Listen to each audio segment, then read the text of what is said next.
Did you know why Satan used science and psychology?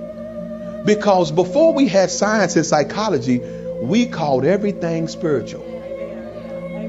We knew when people are acting crazy, we say that's a spirit.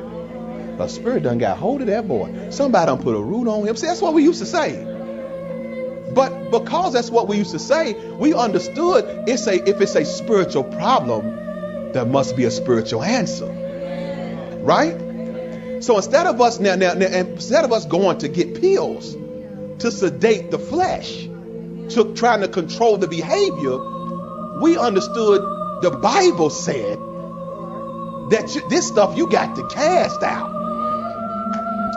So they came with psychology. This is what Sigmund Freud and them came up with, because you got to know who they were. I ain't got time to tell you about them, but you got to know who they were and why they would rather have psychology over spiritual warfare, because they hate Christ for one reason. That we began to believe that any disorder or any weirdness of the family of the mind was a neurological issue.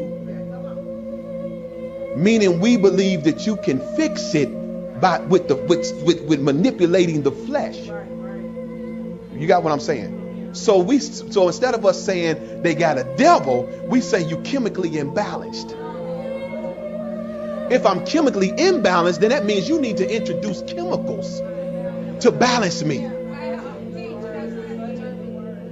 So we call you bipolar when the Bible called you a lunatic. Lunatic means somebody that howls at the moon. Like the boy that would fall in the water and then he would fall in the fire, and the father called him a lunatic. He said, I brought my son to your disciples and they couldn't cast out what was making him fall in the water and fire. Well, I thought he needed a pill. See, you got to understand, all your life you have experienced the spirit world.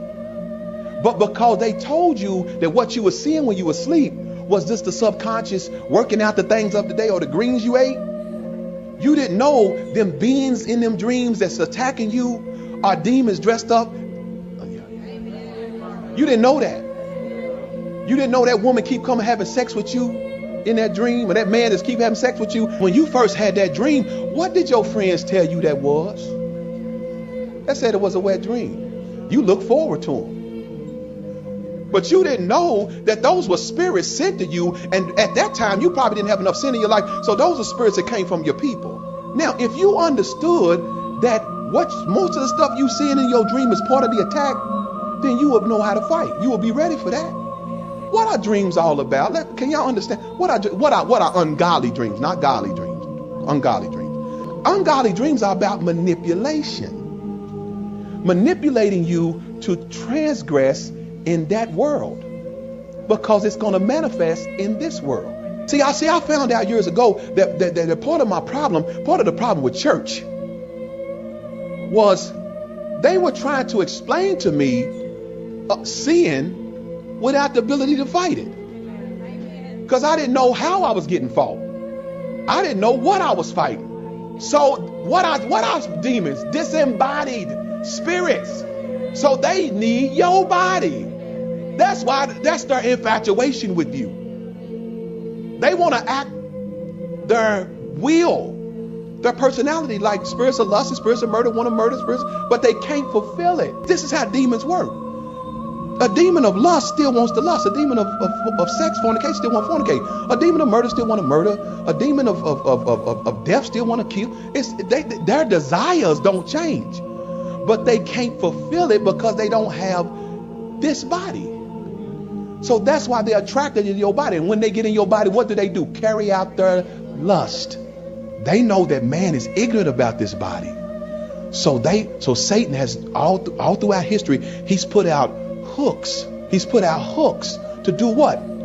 To bait you in to opening up yourself for spirits to operate through you. So God was telling Moses and them, see, Moses and them generation didn't know why they were lunatics and what they was going on. They didn't understand it. So God brought the law to teach them what not to do. But he was teaching them what not to do because he was saying, if you do this, This is how spirits open you up to come in. So don't do this. When I bring you into the land, don't do what the heathens are doing, because they worship demons.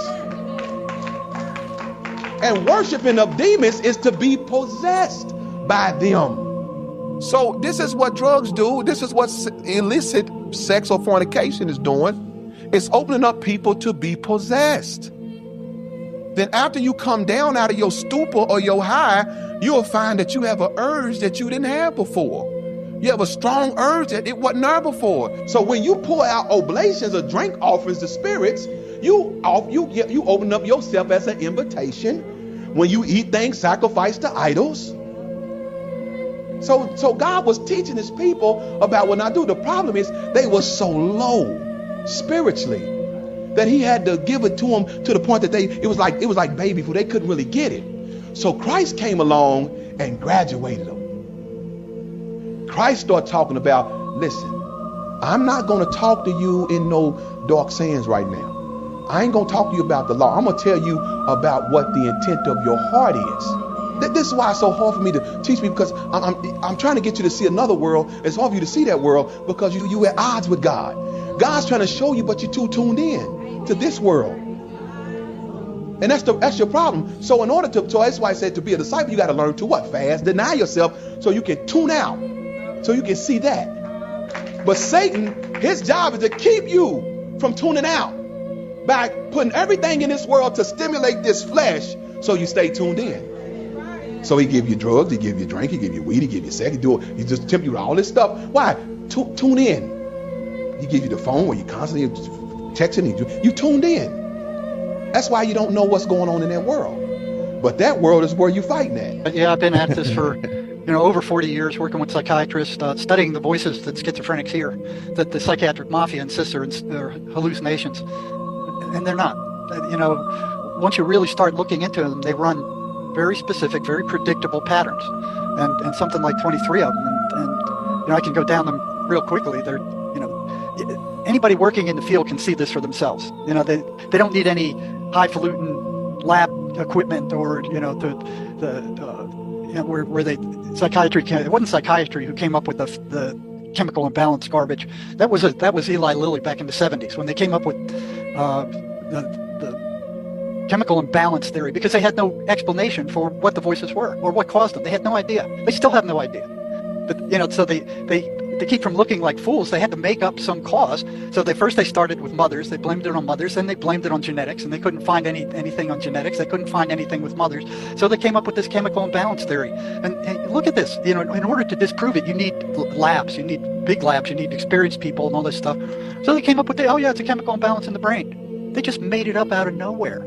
Just made it up. And who's going to disprove it? Not the people on the front lines, not the frontline psychiatrists, not the frontline psychologists, nobody. I mean, eventually, some people in the universities who weren't under control of the psychiatric mafia started looking into it, and they could find no chemical imbalance.